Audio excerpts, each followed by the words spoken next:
حضرت علی رضی اللہ تعالی عنہ نے نبی کریم صلی اللہ علیہ وآلہ وسلم سے عرض کی کہ یا رسول اللہ صلی اللہ علیہ وآلہ وسلم، مجھے کوئی ایسا طریقہ بتائیے جو اللہ تعالیٰ کے قریب ترین اور اس کے بندوں پر آسان ترین اور اللہ تعالیٰ کے نزدیک افضل ترین ہو۔ تو نبی کریم صلی اللہ علیہ وآلہ وسلم نے ارشاد فرمایا، اے علی، سب سے افضل کلمات جو میں نے اور سابقہ انبیاء کرام علیہم السلام نے پڑھے ہیں، اگر زمین و آسمان ایک پلڑے میں ہوں، ان کلمات کا پڑھنا دوسرے پلڑے میں ہو تو یہ پلڑا دوسرے پر بھاری ہوگا۔ زمین پر جب تک ان کلمات کو پڑھنے والا ہے قیامت نہیں آئے گی۔ پھر حضرت علی رضی اللہ تعالی عنہ نے عرض کی کہ میں کیسے ذکر کروں؟ تو نبی کریم صلی اللہ علیہ وآلہ وسلم نے ارشاد فرمایا، آنکھیں بند کرو اور 3 دفعہ مجھ سے یہ کلمات سنو، پھر تم 3 دفعہ کہو میں سنتا ہوں۔ پھر اس طرح بلند آواز کے ساتھ ذکر کیا تو حضرت علی کرم اللہ وجہہ نے عرض کیا، اللہ کے پیارے نبی، میرا دل چاہتا ہے زندگی تک آنکھیں نہ کھولوں اور یہی کلمات پڑھتا رہوں۔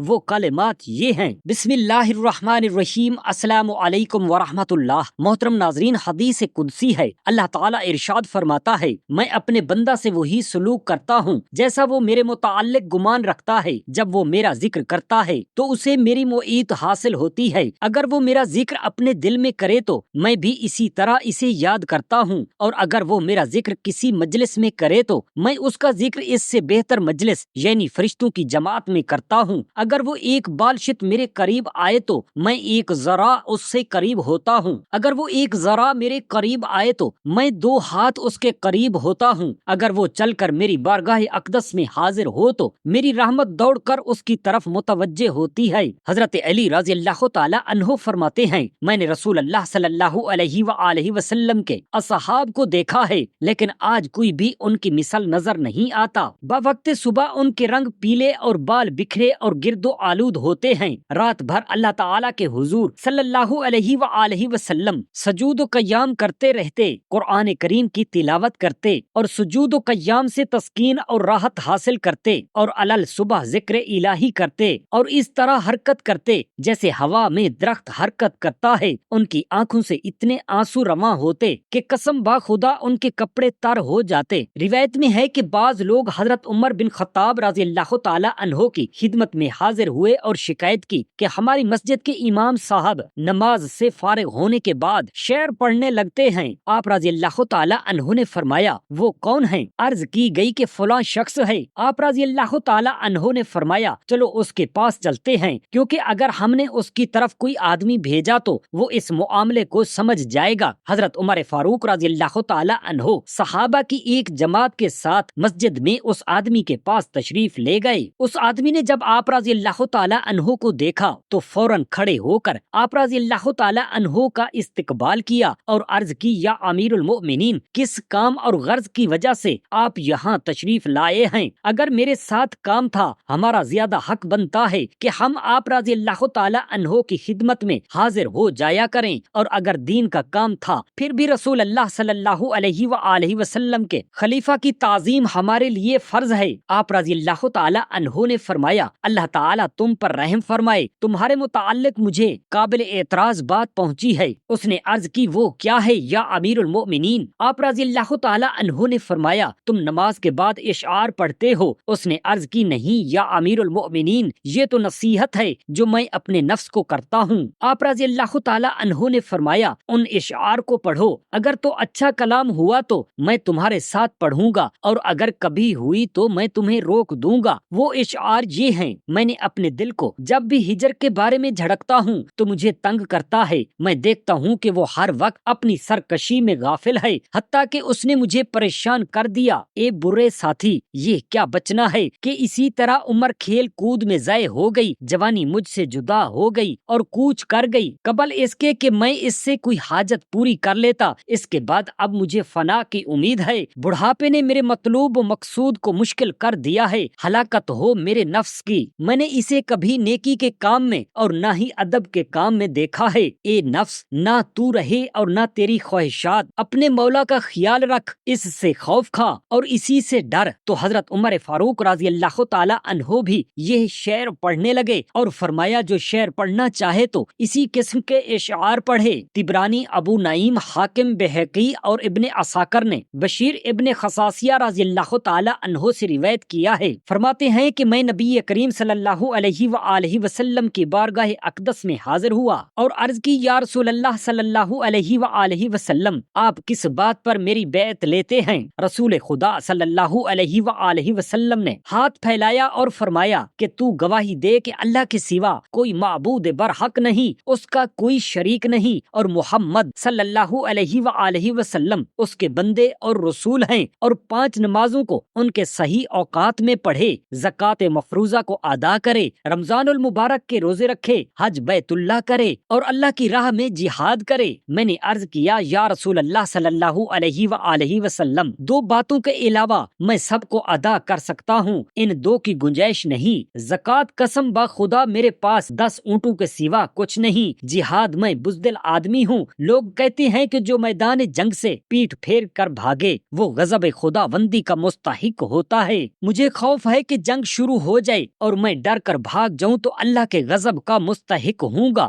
نبی کریم صلی اللہ علیہ وآلہ وسلم نے میرا ہاتھ پکڑا اور حرکت دی اور فرمایا، اے بشیر، صدقہ اور نہ جہاد تو پھر جنت میں کیسے داخل ہو گئے؟ میں نے عرض کی، ہاتھ بڑھائیے، میں بیعت کرتا ہوں۔ آپ نے ہاتھ بڑھایا تو میں نے آپ کے دستے اقدس پر ان تمام چیزوں پر بیعت کر لی۔ حضرت جریر بن عبداللہ رضی اللہ تعالی عنہ روایت کرتے ہیں کہ میں نے عرض کی، یا رسول اللہ صلی اللہ علیہ وآلہ وسلم، مجھے بیعت کیجیے۔ آپ نے فرمایا، میں تجھے اس شرط پر بیعت کرتا ہوں، تو اللہ وحدہ لا شریک کی عبادت کرے، نماز قائم کرے، زکوٰۃ ادا کرے، مسلمانوں کو نصیحت کرے اور شرک سے برات کا اظہار کرے۔ حضرت عبداللہ بن عمر رضی اللہ تعالی عنہ سے روایت ہے کہ ہم جب بھی سمع و طاعت پر بیعت کرتے تو نبی کریم صلی اللہ علیہ وآلہ وسلم ہمیں ارشاد فرماتے کہ میں ان چیزوں پر تم سے بیعت لیتا ہوں جن چیزوں کی تم طاقت رکھتے ہو۔ حدیث ابو داؤد میں ہے، حضرت ابو ذر غفاری رضی اللہ تعالی عنہ سے روایت ہے کہ فرماتے ہیں، میں نے عرض کی، یا رسول اللہ صلی اللہ علیہ وآلہ وسلم، کوئی شخص کسی قوم سے محبت رکھتا ہے لیکن ان جیسا عمل نہیں کر پاتا تو آپ صلی اللہ علیہ وآلہ وسلم نے فرمایا، اے ابو ذر، تو اس کے ساتھ ہوگا جس سے محبت کرتا ہے۔ حضرت حنظلہ رضی اللہ تعالی عنہ سے روایت ہے کہ آپ صلی اللہ علیہ وآلہ وسلم نے فرمایا، مجھے حضرت ابو بکر صدیق رضی اللہ تعالی عنہ ملے تو انہوں نے فرمایا، اے حنظلہ، تمہارا کیا حال ہے؟ میں نے کہا، حنظلہ منافق ہو گیا، تو آپ نے فرمایا، سبحان اللہ، یہ کیا کہہ رہے ہو؟ میں نے کہا، جب ہم رسول اللہ صلی اللہ علیہ وآلہ وسلم کی خدمت اقدس میں حاضر ہوتے ہیں تو وہ جب جنت اور دوزخ کا ذکر کرتے ہیں تو ایسا لگتا ہے ہم انہی آنکھوں سے دیکھ رہے ہیں، اور جب آپ کی بارگاہ اقدس سے نکل کر گھروں کو جاتے ہیں اور اپنے اہل و عیال اور مال و جائیداد میں مصروف ہو جاتے ہیں تو یہ سب کچھ بھول جاتے ہیں۔ حضرت ابو بکر صدیق رضی اللہ تعالی عنہ نے فرمایا، قسم با خدا ہماری بھی یہی حالت ہے۔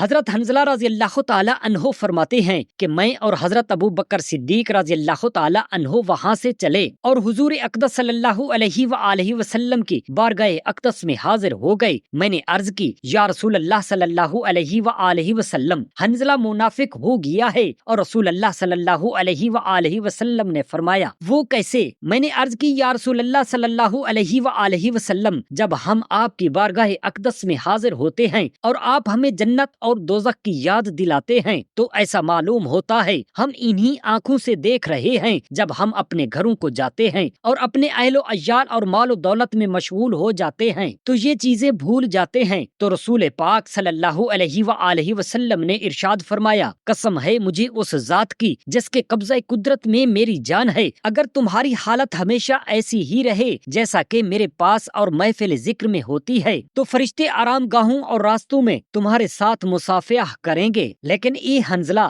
یہ گھڑی کبھی کبھی میسر آتی ہے۔ آپ صلی اللہ علیہ وآلہ وسلم نے 3 مرتبہ یہی ارشاد فرمایا۔ حضرت ابو ہریرہ رضی اللہ تعالی عنہ سے روایت ہے کہ نبی کریم صلی اللہ علیہ وآلہ وسلم نے ارشاد فرمایا، بے شک اللہ تعالیٰ کے بعض فرشتے راستوں میں چکر لگاتے ہوئے اہل ذکر کو تلاش کرتے ہیں، جب کسی قوم کو اللہ کے ذکر میں پاتے ہیں تو ایک دوسرے کو ندا دیتے ہیں کہ اپنے مقصد کی طرف آؤ۔ فرمایا وہ فرشتے اس مجلس کو اپنے پروں کے ساتھ آسمان کو گھیر لیتے ہیں، پھر فرمایا ان کا رب ان سے پوچھتا ہے، حالانکہ وہ خوب جاننے والا ہے کہ میرے بندے کیا کہتے ہیں۔ فرشتے عرض کرتے ہیں، تیری عظمت و بزرگی کا اظہار کرتے ہیں۔ اللہ تعالیٰ ارشاد فرماتا ہے کیا انہوں نے مجھے دیکھا ہے؟ فرشتے عرض کرتے ہیں نہیں، قسم با خدا انہوں نے آپ کو نہیں دیکھا۔ تو اللہ تعالیٰ ارشاد فرماتا ہے اگر مجھے دیکھ لیتے تو ان کی حالت کیا ہوتی؟ فرشتے عرض کرتے ہیں اگر وہ لوگ آپ کو دیکھ لیتے تو اس سے بھی زیادہ عبادت و عظمت اور بزرگی کا اظہار کرتے۔ پھر اللہ تعالیٰ ارشاد فرماتا ہے کہ وہ مجھ سے کس چیز کا سوال کرتے ہیں؟ فرشتے عرض کرتے ہیں وہ آپ سے جنت کا سوال کرتے ہیں۔ اللہ تعالیٰ ارشاد فرماتا ہے کیا انہوں نے جنت کو دیکھا ہے؟ فرشتے عرض کرتے ہیں قسم با خدا انہوں نے جنت کو نہیں دیکھا۔ اللہ تعالیٰ ارشاد فرماتا ہے اگر وہ جنت کو دیکھ لیتے تو اس سے بھی زیادہ اس کے طالب اور رغبت رکھنے والے ہوتے۔ اللہ تعالیٰ پھر ارشاد فرماتا ہے وہ کس چیز سے پناہ مانگتے ہیں؟ فرشتے عرض کرتے ہیں جہنم کی آگ سے۔ اللہ تعالیٰ ارشاد فرماتا ہے کیا انہوں نے جہنم دیکھا ہے؟ تو فرشتے عرض کرتے ہیں نہیں، قسم با خدا انہوں نے اس جہنم کو نہیں دیکھا۔ اللہ تعالیٰ ارشاد فرماتا ہے اگر وہ اسے دیکھ لیتے تو ان کی کیا حالت ہوتی؟ فرشتے عرض کرتے ہیں کہ اگر وہ اس جہنم کو دیکھ لیتے تو اس سے بھی زیادہ اس سے بھاگتے اور خوف زدہ ہوتے۔ اللہ تعالیٰ ارشاد فرماتا ہے اے فرشتوں میں تمہیں گواہ بناتا ہوں کہ میں نے انہیں بخش دیا ہے۔ ایک فرشتہ اللہ تعالیٰ کی بارگاہ اقدس میں عرض کرتا ہے اے پروردگار فلاں آدمی تو ان میں سے نہیں ہے، وہ تو اپنے کسی اور کام کے لیے آیا تھا۔ اللہ تعالیٰ ارشاد فرماتا ہے کہ ان اہل مجلس کا ہم نشین کبھی بدبخت نہیں ہو سکتا۔ حضرت ابو موسیٰ اشعری رضی اللہ تعالیٰ عنہ سے روایت ہے کہ نبی پاک صاحب الاولاق حضرت محمد صلی اللہ علیہ وآلہ وسلم نے ارشاد فرمایا کہ قیامت کے دن بعض مسلمان پہاڑوں کی مثل گناہ لے کر آئیں گے، اللہ تعالیٰ ان کے گناہوں کو معاف فرما دے گا اور ان گناہوں کو یہود و نصارہ پر رکھ دے گا۔ حضرت عبداللہ بن عمر رضی اللہ تعالیٰ عنہ سے روایت ہے، فرماتے ہیں کہ میں نے نبی کریم صلی اللہ علیہ وآلہ وسلم کو یہ فرماتے ہوئے سنا ہے کہ قیامت کے دن اللہ تعالیٰ ایک بندہ کو اپنے انتہائی زیب کرے گا اور اس کے گناہوں کا اقرار کرائے گا اور اسے کہے گا کہ تم اپنے فلاں فلاں گناہ جانتے ہو؟ تو بندہ کہے گا ہاں یا رب۔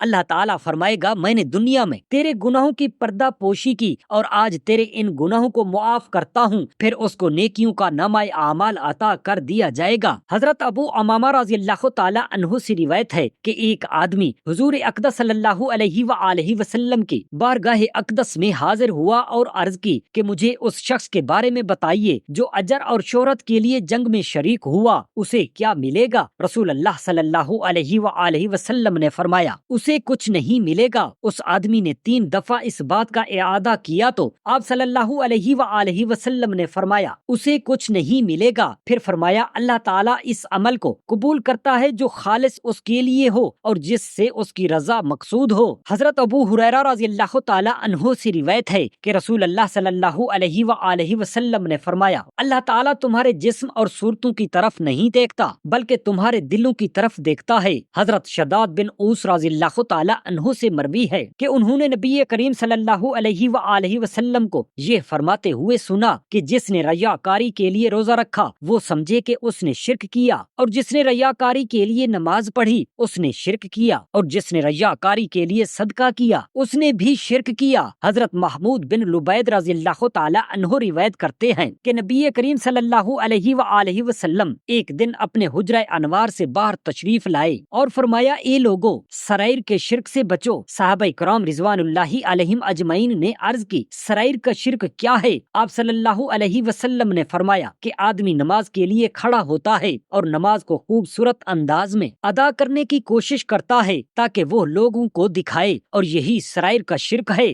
حضرت محمود بن لبید رضی اللہ تعالیٰ عنہ سے مروی ہے کہ رسول اللہ صلی اللہ علیہ وآلہ وسلم نے ارشاد فرمایا تمہارے متعلق سب سے زیادہ جس چیز کا مجھے خوف ہے وہ شرک اصغر ہے۔ صحابہ کرام رضوان اللہ علیہم اجمعین نے عرض کی یا رسول اللہ صلی اللہ علیہ وسلم یہ شرک اصغر کیا ہے؟ آپ صلی اللہ علیہ وآلہ وسلم نے ارشاد فرمایا اس سے مراد ریاکاری ہے۔ قیامت کے دن اللہ تعالیٰ جب لوگوں کو ان کے اعمال کی سزا دے گا تو ریاکاروں کو حکم دے گا ان لوگوں کی طرف جاؤ جن کے لیے تم دنیا میں ریاکاری کرتے تھے اور دیکھو کیا تمہیں ان کے پاس سے جزا ملتی ہے۔ حضرت ابو سعید رضی اللہ تعالیٰ عنہ سے روایت ہے، فرماتے ہیں کہ میں نے نبی کریم صلی اللہ علیہ وآلہ وسلم کو ارشاد فرماتے ہوئے سنا ہے کہ قیامت کے دن جب اللہ تعالیٰ اولین و آخرین کو جمع فرمائے گا تو ایک ندا دینے والا ندا دے گا جس نے اپنے عمل میں کسی کو شریک ٹھہرایا فرمایا وہ اسی سے ثواب طلب کرے، بے شک اللہ تعالیٰ ان شرکاء سے مستغنی ہے۔ حضرت نافع رضی اللہ تعالیٰ عنہ سے مروی ہے کہ میں نے حضرت عبداللہ رضی اللہ تعالیٰ عنہ کو یہ فرماتے ہوئے سنا ہے کہ نبی کریم صلی اللہ علیہ وآلہ وسلم نے 3 کپڑے نہ اپنے گھر میں استعمال کیے اور نہ گھر سے باہر، اور یہی حال حضرت ابو بکر صدیق رضی اللہ تعالیٰ عنہ کا تھا، اور جب وہ احرام باندھتے تو ان کے پاس ایک تہہ بند اور ایک چادر ہوتی، اور شاید ان کی قیمت تمہاری ایک قمیض کے برابر ہو۔ میں نے نبی کریم صلی اللہ علیہ وآلہ وسلم کو دیکھا کہ آپ نے اپنے دستے مبارک سے کپڑوں کو پیوند لگائے، اور میں نے حضرت ابو بکر صدیق رضی اللہ تعالیٰ عنہ کو دیکھا کہ انہوں نے بھی اپنی ابا کو کانٹوں سے سیا ہوا تھا، اور میں نے حضرت عمر فاروق رضی اللہ تعالیٰ عنہ کو دیکھا ہے کہ وہ اپنے جبہ کو چمڑے کا پیوند لگاتے تھے، حالانکہ وہ اس وقت امیر المؤمنین تھے۔ لیکن آج کل یہ دور ہے کہ بہت سے اشخاص کو جانتا ہوں کہ وہ 100 درہم انعام دے دیتے ہیں، اور اگر میں 1000 کہوں تو یہ بھی مبالغہ نہ ہوگا۔ حضرت علی رضی اللہ تعالیٰ عنہ نے